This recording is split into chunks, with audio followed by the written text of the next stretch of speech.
racing from Talladega is brought to you by the United States Army, an army of one. By Chevy, the winningest name in racing, an American revolution. By Coca-Cola, let's make it real. By Viagra, ask your doctor if Viagra is right for you. And by Discover Card, it pays to discover. Well, I can say officially they're trying their best to find a place to race. It has been wild. They are too wide, and now here they are found out on the backstretch. Gordon and Earnhardt, door to door. Ward Burton led a lap while we were away. And that's the 97 of Kurt Busch, again, trying to work with Dale Earnhardt Jr., and they are new best friends. And really don't have a lot of teammates working with each other right now. They're all separated. Now, how about a family member, like a member of the Coca-Cola family of drivers? I don't know if they'll keep that in mind or not. No, maybe. We'll see. Elliott Sadler back in 19th, and Jarrett and Tony Stewart 28th and 31st. And that's after 113 laps. We've got 114 on the board of 188. Okay, you can see how they're running in a big pack out there. The 8 of Earnhardt Jr. next to the 24 of Gordon. Will try and take you around the field. Be careful, boys. Matt? Dale Jr. trying to inch his way into the lead, battling Jeff Gordon. Jr. one plate win this year. Gordon has 2. He's working the inside. Dave?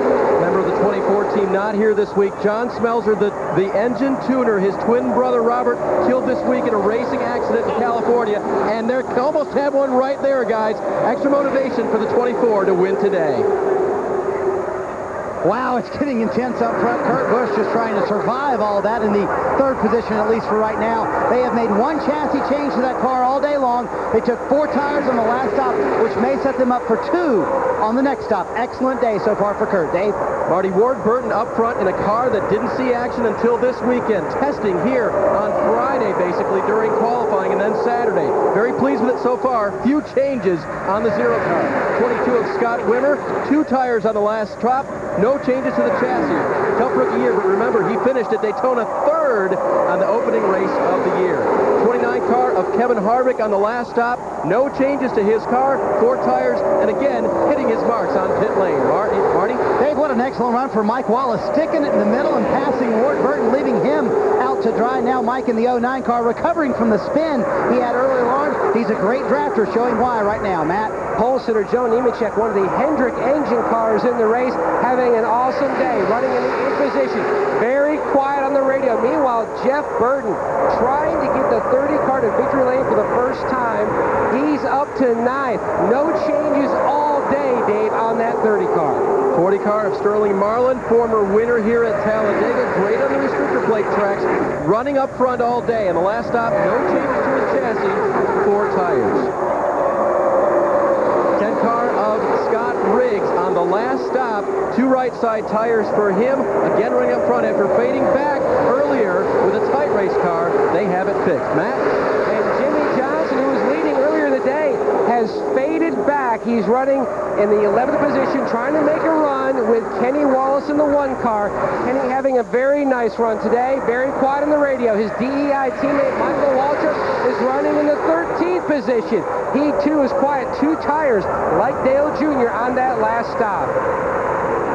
25 car of Brian Vickers will just not move up to follow other cars. That's been the problem all day long. Just doing what he can to try to keep up.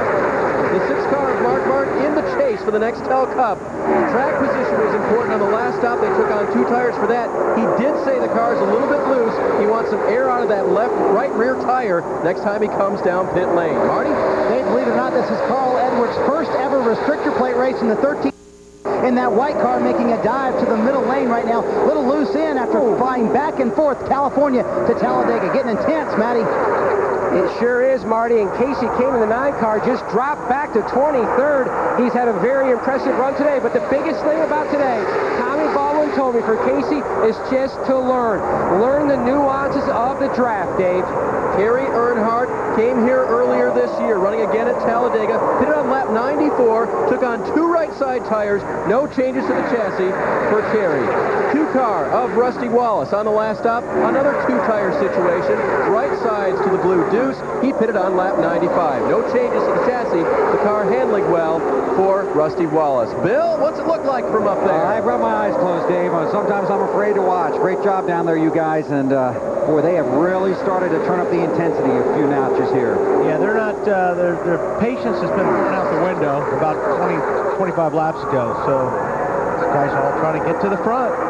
Earnhardt Jr. and Jimmy Johnson have both led 35 laps now. Obviously, 5 additional bonus points for whoever leads the most laps. Jimmy Johnson, I'm surprised he stuck back there in 15 PP because he was a very, very strong race car and he's not working his way up yet. Another round of pit stops not that far away. We'll step aside. If anything happens, we'll break in. You're watching NASCAR on NBC.